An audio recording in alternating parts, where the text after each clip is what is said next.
अस्सलाम वालेकुम नाजरीन, welcome back to another episode of एनिमा। और आज हम लोग बात करने जा रहे हैं परसेप्शन की। ना आपको याद होगा हमने पिछली बार सेंसेशन को पढ़ा था और एक तरीके से सेंसेशन के बाद परसेप्शन ही आता है। आप परसेप्शन को सेंसेशन का बड़ा भाई मान सकते हैं। अब आप लोग पूछेंगे बड़ा भाई क्यों, ये इतना ज़्यादा इंपॉर्टेंट क्यों है, why is it more important than sensation at times.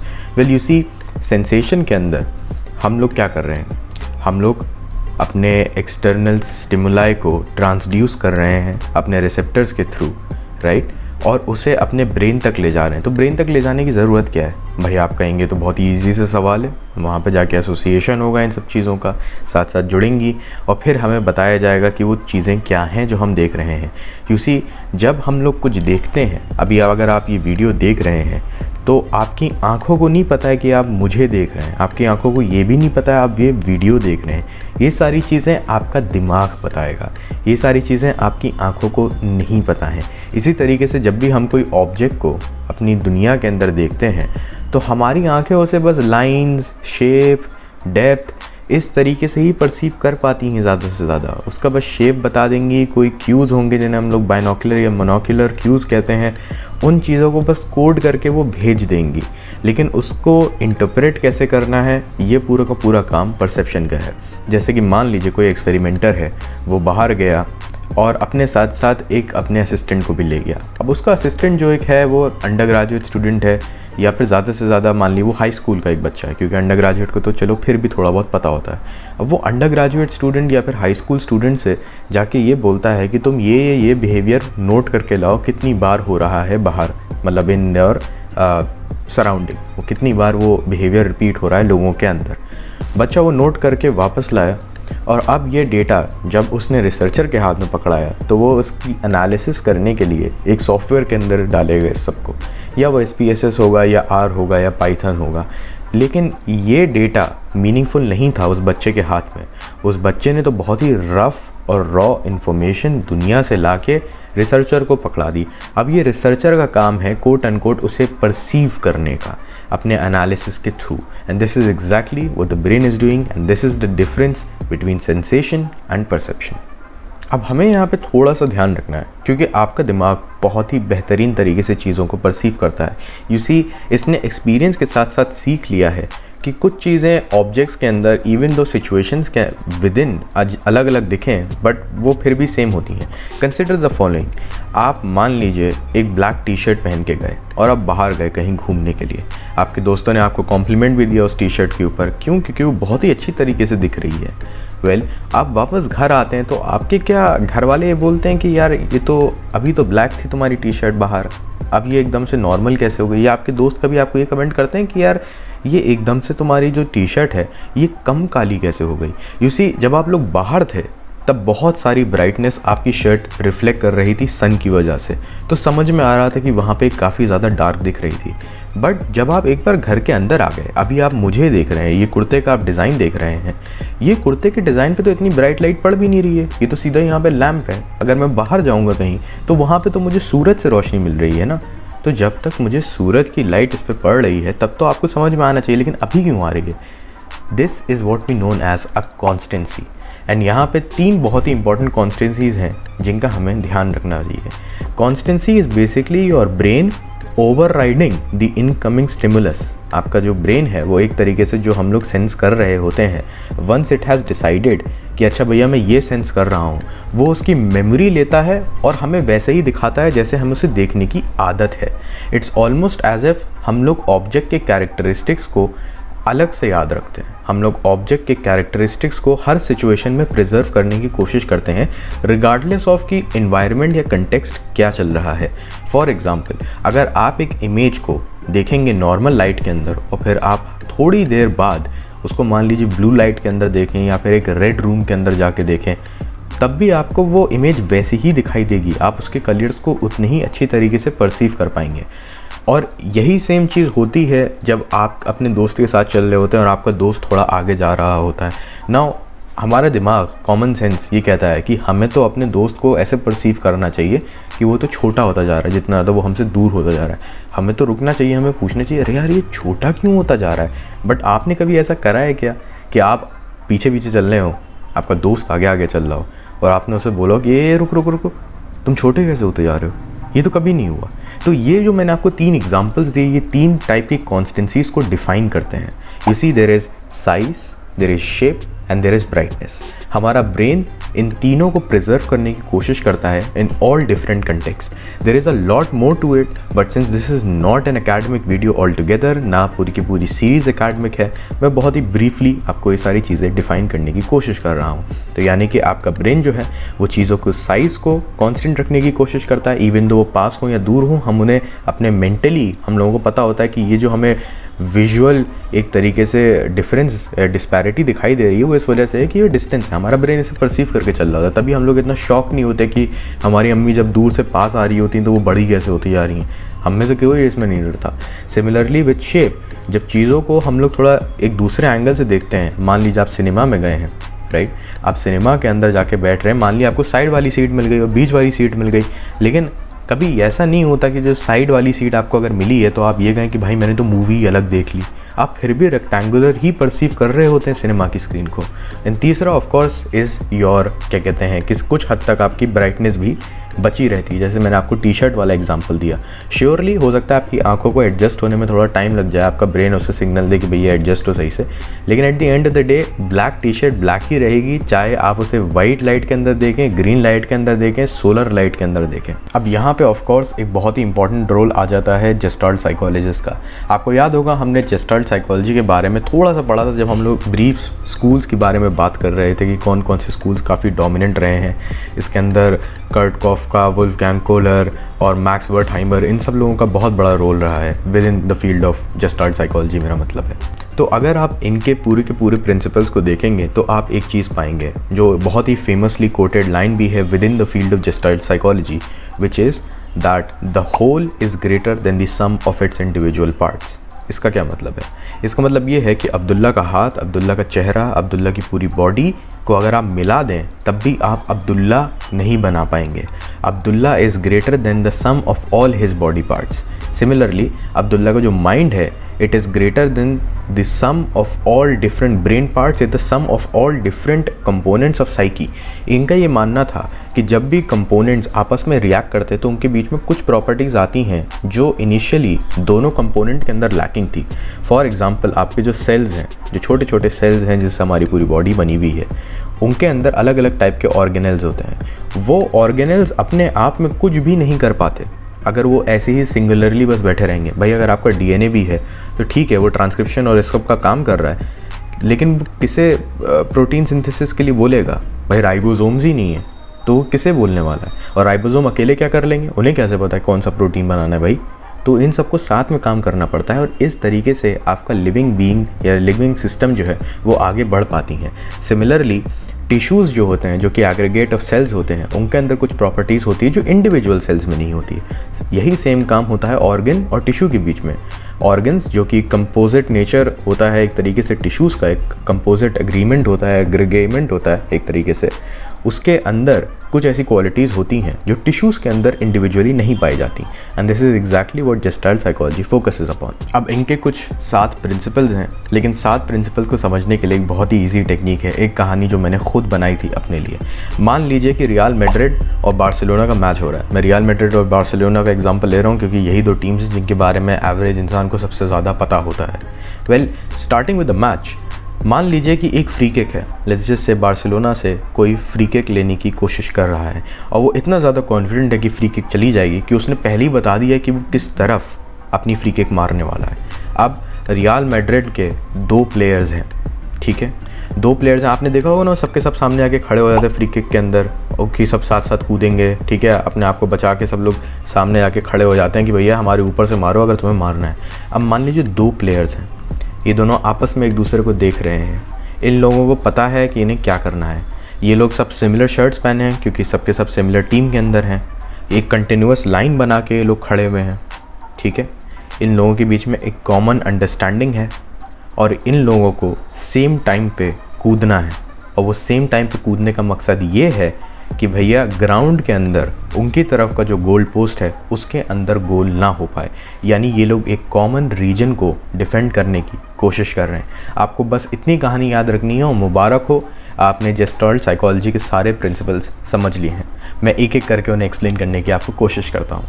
पहला of course figure ground relationships है। फिगर ग्राउंड रिलेशनशिप्स का मतलब है कि हमारा ब्रेन बहुत ही आसानी से इस बात को डिस्टिंग्विश करने की कोशिश करता है कि भाई कौन सी चीज़ फिगर है और कौन सी चीज़ ग्राउंड है। बेसिकली इस वक्त आप जो ये वीडियो देख रहे हैं उसमें मैं फिगर हूँ और मेरे पीछे जो पूरा का पूरा बैकग्राउंड है उसको आप ग्राउंड की तरह ट्रीट कर रहे हैं, एज इन कि आप इसके कंटेक्स्ट में मुझे देख रहे हैं। अगर पीछे हर जगह मैं कटआउट लगा दूं अपने ही चेहरे का ऐसे ही बैठा हुआ तो आप मुझे डिस्टिंग्विश नहीं कर पाएंगे, क्योंकि ग्राउंड और फिगर के बीच में सिमिलैरिटीज़ बहुत ज़्यादा बढ़ जाएंगी। तो it would be hard for you to distinguish the figure from the ground. Ground यहाँ पे एक तरीके से आप बैकग्राउंड ही समझ सकते हैं। दूसरा of course the principle of proximity है, यानी जितनी हमें चीज़ें पास पास दिखाई देती हैं उतने ज़्यादा we are somehow subconsciously motivated to perceive them together. For example एक लड़का और एक लड़की साथ साथ चल रहे हैं तो आप लोगों को पता नहीं ऐसा क्यों लगने लग जाता है कि वो लोग रिलेशनशिप में हैं। आपको याद होगा मैंने फुटबॉल वाले एग्जाम्पल में भी कहा था कि ये सारी पूरी की पूरी टीम रियल मैड्रिड की बहुत ही क्लोज होकर खड़ी हुई है। तीसरा प्रिंसिपल जो है वो सिमिलैरिटी का है, यानी अगर दो चीज़ें सेम होती हैं तो आप उन्हें एज अ ग्रुप परसीव करने की कोशिश करते हैं। यही चीज़ तब होती है जब आप दो लोगों को देखते हैं जो बहुत सिमिलर देखते हैं तो आप लोग पहली अजम्पशन बनाते हैं कि लोग ट्विन्स हैं, राइट। सिमिलरली मैंने जो अपना एग्जांपल दिया था उसके अंदर ये सब लोग सिमिलर लिख रहे हैं, राइट, क्योंकि इन लोगों ने सबने सेम शर्ट्स पहन रखी है रियल मैड्रिड की। The next one is the principle of closure. इसका मतलब ये है कि जब भी अगर कभी हम लोग ओपन स्पेसेस देखते हैं, मान लीजिए मैंने अपनी उंगलियां ऐसे बना रखी हैं, तो आपका दिमाग ऑटोमेटिकली परसीव कर रहा है कि यार ये तो एक ट्राइंगल बना रहा है, राइट। आपने ये जो स्पेस है ना इसके बीच में इतना स्पेस, ये आपने अपने दिमाग से हटा दिया, आपका दिमाग बहुत आसानी से परसीव कर पा रहा है। And that is the principle of closure. ये आपको फुटबॉल वाले एग्जांपल से याद रखना है क्योंकि सब लोग बहुत ही क्लोज खड़े हुए हैं। Then we have the principle of continuity, जिसका मतलब ये है कि अगर कोई भी चीज़ एक सिंगुलर एंटिटी के तौर पे आपके सामने मौजूद है, यानी मान लीजिए अभी अब्दुल्ला यहाँ पे बैठा है तो आप अब्दुल्ला को एज अ होल परसीव कर रहे हैं। आप अब्दुल्ला के कुर्ता, अब्दुल्ला का चेहरा, अब्दुल्ला के हाथ अलग अलग तरीके से परसीव नहीं कर रहे हैं। आपको अपने फुटबॉल वाले एग्जांपल से याद होगा कि ये लोग एक कंटिन्यूस लाइन बना के खड़े हुए हैं। फिर है principal of continuity. Continuity is a little bit different from continuity, of course. सबसे पहले तो स्पेलिंग ही अलग है। दूसरी बात यह है कि आपने कभी नोटिस किया कि लाइटनिंग और थंडर साथ साथ आते हैं। जैसे कि मान ली बिजली कड़की, हम लोग तो बिजली कड़की बोलते हैं ना, इनफैक्ट कड़क तो थंडर के अंदर है, बिजली तो एज अ लाइटनिंग है। तो बिजली कड़कना आप देख रहे हैं हमारी लैंग्वेज के अंदर कितना इसका ज़्यादा यूज़ है। तो आपने कभी ये सोचा कि ये दोनों चीज़ें दोनों अलग अलग फिनोमेना है? नहीं, हम लोगों ने बहुत ही सिमिलरली, बहुत ही ईजीली एक तरीके से हम लोगों ने डिसाइड कर रखा है भाई बिजली कड़की है तो यानी कि बिजली हुई भी होगी, मतलब विजुअली भी दिखी होगी। तो हमने इन दोनों को साथ साथ ग्रुप कर रखा है, यानी कि जो चीज़ें साथ साथ होती हैं they are more likely to be grouped together. इसका मतलब ऑफ कोर्स ये नहीं होता कि एक की वजह से दूसरी हो रही है। Correlation is not causation.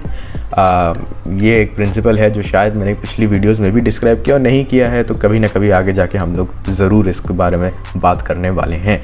But besides that आपने याद होगा आपको कि मैंने फुटबॉल वाला एग्जांपल भी दिया था कि इन लोगों को सबको साथ साथ कूदना है। जब फ्री किक एक तरफ से आएगी तो हमें साथ साथ कूदना है।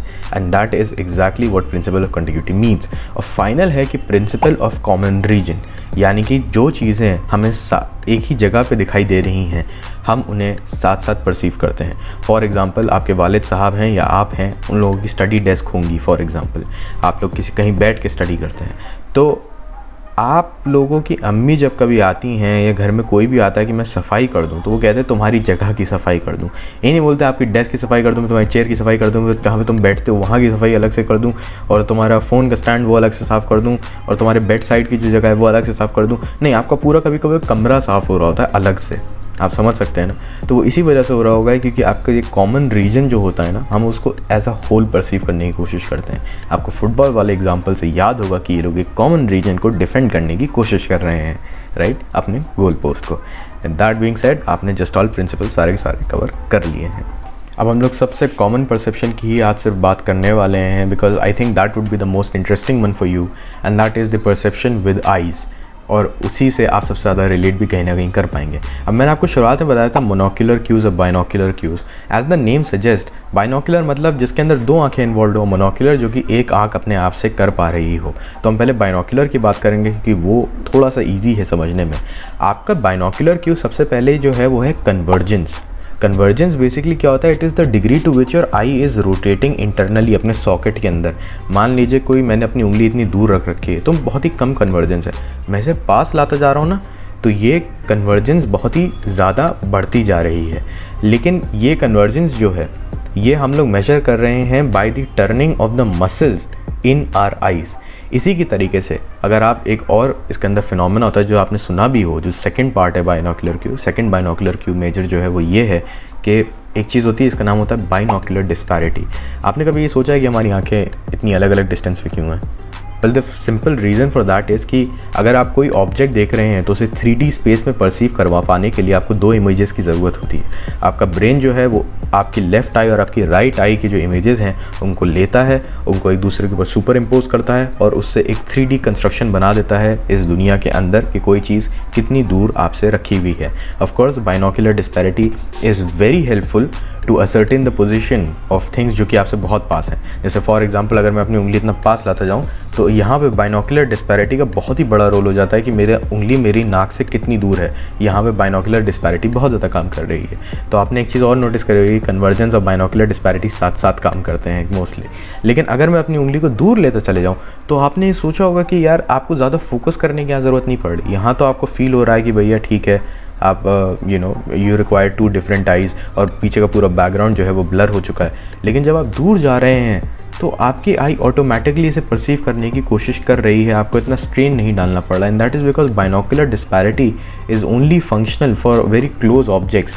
जब कोई चीज़ बहुत दूर हो जाती है तो वहाँ पे काम आते हैं monocular cues in order to perceive the object. यार monocular cues are a little bit easier to understand, so I am just going to rush through them with you.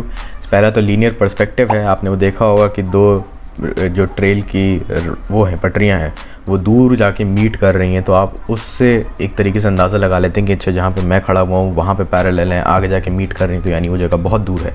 दूसरा है रिलेटिव साइज़। आप मान लीजिए ये देख लेते हैं, अपने दिमाग से आप जज कर लेते हैं कि भाई जितनी ज़्यादा चीज़ें जो हैं वो दूर जाती आ रही है उतनी छोटी होती जा रही हैं। तो अगर आपके पास मेमोरी है किसी चीज़ की नॉर्मल या एवरेज हाइट का होने की, मान लीजिए आपका दोस्त जो है अगर वो एवरेज हाइट का है, मैंने याद है पहले भी एग्जांपल दिया था, तो आपको उसे सरप्राइज़ नहीं होगा, लेकिन आप उसे ऑटोमेटिकली अकाउंट कर लेंगे कि अच्छा ये मुझे छोटा इस वजह से दिख रहा है क्योंकि ये मुझसे दूर है। आप ये नहीं कहेंगे कि अरे तुम छोटे कैसे हो गए, वो छोटा नहीं हुआ, ये आपका ब्रेन ऑटोमेटिकली जानता है। लेकिन क्योंकि वो आपसे दूर है तो इसलिए उसके रिलेटिव साइज़ की वजह से आपको ऐसा लग रहा है कि वो छोटा हो गया है। सिंपल सी बात है। तीसरी बात है ओवरलैप। मान लीजिए आप दूर से बिल्डिंग्स को देख रहे हैं और एक बिल्डिंग दूसरे के सामने आ रही है, तो बहुत ही ऑब्वियस सी बात है यार कि जो सामने आ रही है, मतलब जो सामने दिखाई दे रही है, वो इसके इस वाले के आगे है, तभी तो आपको दिखाई दे रही है, वरना आपको कैसे दिखाई देती है? भाई मेरा जो ये वाला हाथ है जिसके अंदर अंगूठियाँ हैं वो मेरे नॉन अंगूठी वाले हाथ से आगे है, तभी तो आपको ये पहले दिखाई दे रहा है और इस वाले के ऊपर ओवरलैप हो रहा है, आपको ये वाला हाथ पूरा नहीं दिखाई दे रहा है। तो that is what the principle of overlap states. एक बहुत ही इंटरेस्टिंग है, इसका नाम है एटमॉस्फेरिक ग्रेडियंट, जिसका मतलब ये होता है बेसिकली कि अगर आप कभी एरियल पर्सपेक्टिव से किसी जगह को देख रहे हो तो ऑफ कोर्स वो आपको जितना दूर होगी उतनी मुश्किल से दिखाई देगी। आपने कभी कभी ये देखा होगा, फॉर एग्जांपल अगर आप कभी स्काई डाइविंग के लिए गए होंगे या फिर आप एरोप्लेन में बैठे होंगे, जितनी ज़्यादा दूर होती जाती है जगह, it becomes much and much harder for you to see it, and that simply because of the atmospheric dust that is in the air. अगर वो ना होती तो आप बहुत ही क्रिस्टल क्लियर देख पा रहे होते। फिर एक आता है टेक्सचर ग्रेडियंट, जिसमें जो चीज़ें बहुत पास होती हैं आप उनका टेक्सचर बहुत ही आसानी से देख पाते हैं। आपको मैं इसका एग्जांपल देता हूँ। ये देखिए, ठीक है, अभी मेरे हाथ का टेक्सचर देखने की कोशिश करिए और अब मेरे हाथ का टेक्सचर देखने की कोशिश करिए। इसी यू कैन बेसिकली सी कि यार लाइंस इसमें ज़्यादा हैं, क्या कहाँ पे है, कैसे तरीके से हाथ बना हुआ है मेरा, राइट। तो जितना आपकी आई आसानी से टेक्सचर को रीड कर पा रही है वो चीज़ उसे उतनी ही पास दिखेगी। और जो एक सॉफ्ट इमेज होती है, वो जो कैमराज के कभी ब्यूटी फिल्टर ऑन करके आपका चेहरा पूरा सॉफ्ट हो जाता है ना, वो जो सॉफ्टनेस होती है वो हमारा ब्रेन यूज़ करता है as a monocular cue to perceive कि कोई चीज़ हमसे दूर है। एक और मोनोकुलर क्यू जो है वो है motion parallax, which is basically जब आप ट्रेन में बैठते हैं तो पेड़ बहुत जल्दी जल्दी जा रहे होते हैं, लेकिन दूर के जो माउंटेन्स है भैया वो बहुत स्लो जा रहे होते हैं। तो जब आप मोशन के अंदर होते हैं तो जो चीज़ें बहुत ही आसानी से आपको पास कर जा रही हैं, बहुत तेज़ी से आपके साइड से निकल रही हैं, वो चीज़ें आप perceive to be closer to you as compare to those things जो कि आपसे दूर हैं, लेकिन आपको पता है वो आपसे दूर हैं। क्यों? क्योंकि वो इतनी तेज़ी से आपको पास नहीं कर रही हैं। पहाड़ जो है उनको पास करने के लिए आपको टाइम ज़्यादा लग रहा है, इस वजह से मोशन पैरालैक्स आपकी हेल्प कर पाता है। That's all for this video guys. I really hope you enjoyed the video. अगर आपको ऐसे ही साइकोलॉजी के ऊपर से वीडियोस बहुत ज़्यादा पसंद आते हैं या you are somebody who is interested in human nature, I would definitely consider subscribing to the channel and I will see you on next Wednesday. Take care.